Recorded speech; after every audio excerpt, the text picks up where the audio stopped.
Is the ESEE-6 the ultimate survival knife? Stick around to find out. ESEE is a company that was born in the jungles of South America, producing knives for Ontario Knife Company and later creating their own brand. ESEE is a name that is synonymous with survival. ESEE is most known for using their 1095 steel and Rowan heat treatment. They say it's hardened 55 to 57 HRC. They're not cheap. I paid $130 for this ESEE-6, but that's backed up by the best warranty in the knife industry. Let's just get some quick specs out of the way. It's full tang, 11.75 total inches in length. Blade length is 6.5 inches, cutting edge 5.75 inches. It's 0.188 inches thick with a full flat grind and a total weight of 12 ounces. Let's see how well it performs. Let's test this sharpness out of the box. Haven't really used this knife for anything yet. So yeah, pretty good.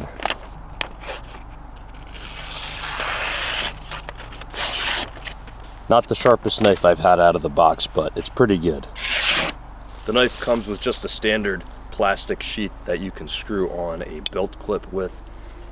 And the sheath actually came with some 550 cord on it, so I tied a lanyard to the knife. It's a large knife, but not unwieldy feeling, so let's see if it can do something simple like carve. Got a stick, let's see if it can carve something like a tent peg.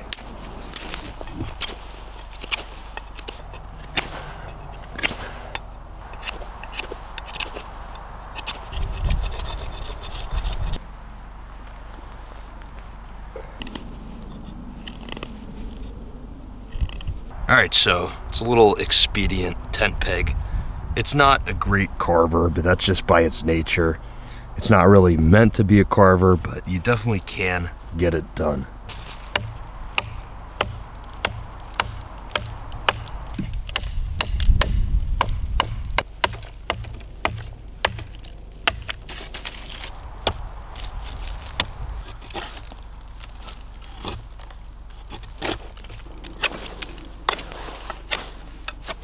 Well, I didn't really make a spear, it's more of a stabby stick. But you could use it for protection, definitely. Or getting up close to a fish maybe and, you know, grabbing it. Ugh.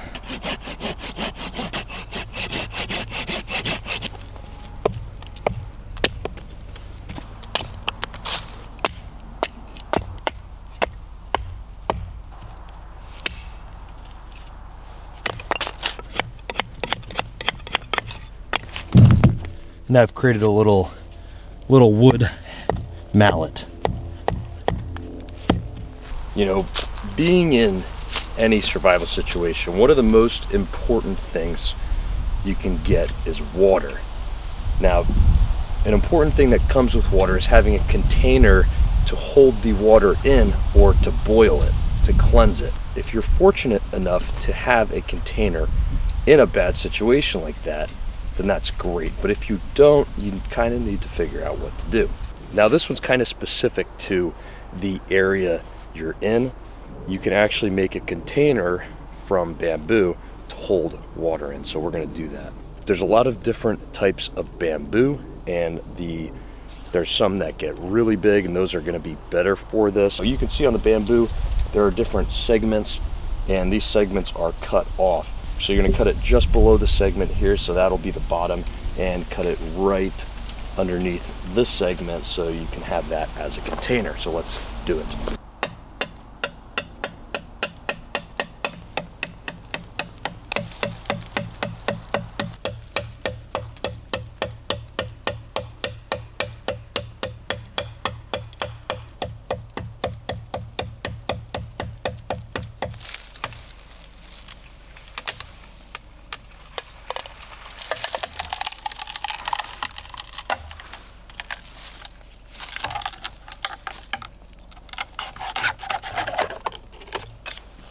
On the bottom you can see it is closed up so it can hold water on the other side.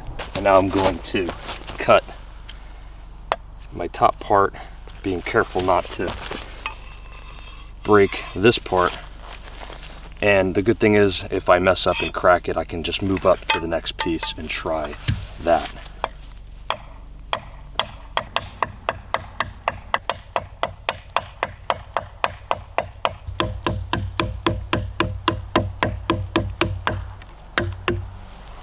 So here I got my bamboo cup.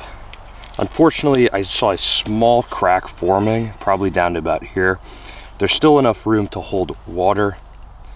And something you can always do is probably cut it above 2 and make a little hole. And that would allow you to hold water as well.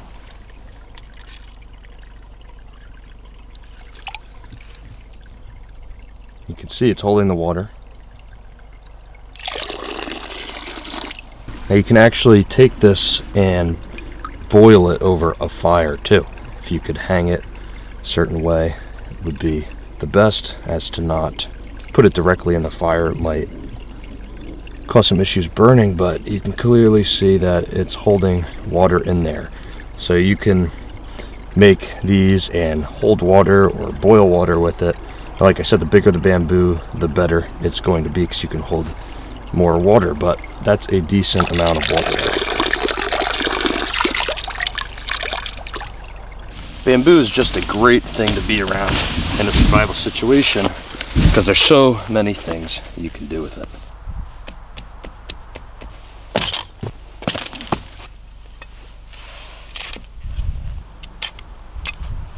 How about some skewers for cooking a fish or some meat over a fire? But a small piece like this, SE6 has zero problem with.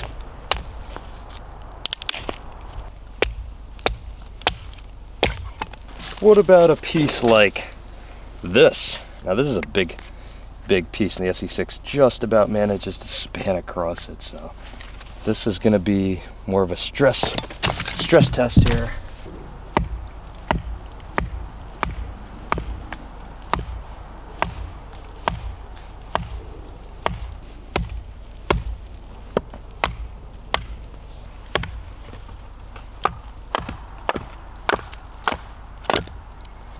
A little bit of an unorthodox baton style, but look at that. Boom. Very easy.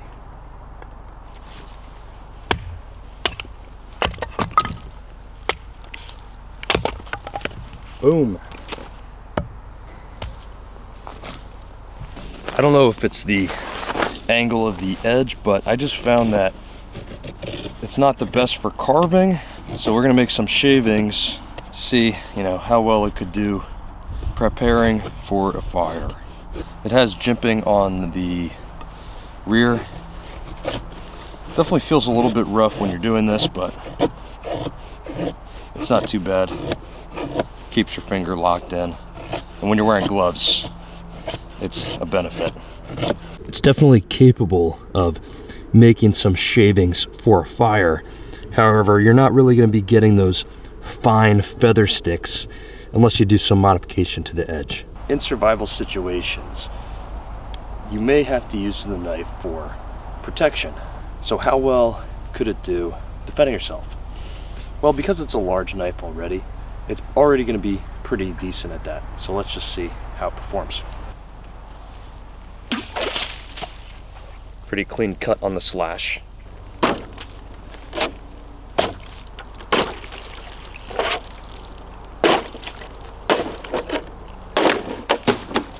What's nice about this is it has a nice guard to keep your finger safe and on the handle. After all that, is it still sharp enough to cut paper? Well, let's see. Wow, I'm actually surprised.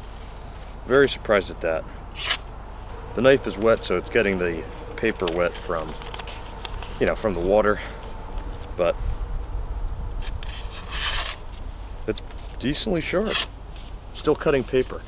And I'm kind of surprised at that, because I've always heard that SE just doesn't have good edge retention, but after all that I've done with it so far, still being able to cut paper, that's pretty impressive. So guys, like the title says, is the SE6 the ultimate survival knife? Well, I can't tell you that 100% just based on my lack of experiences, but what I can tell you is the guys who created SE and Rat are the ultimate survivalists.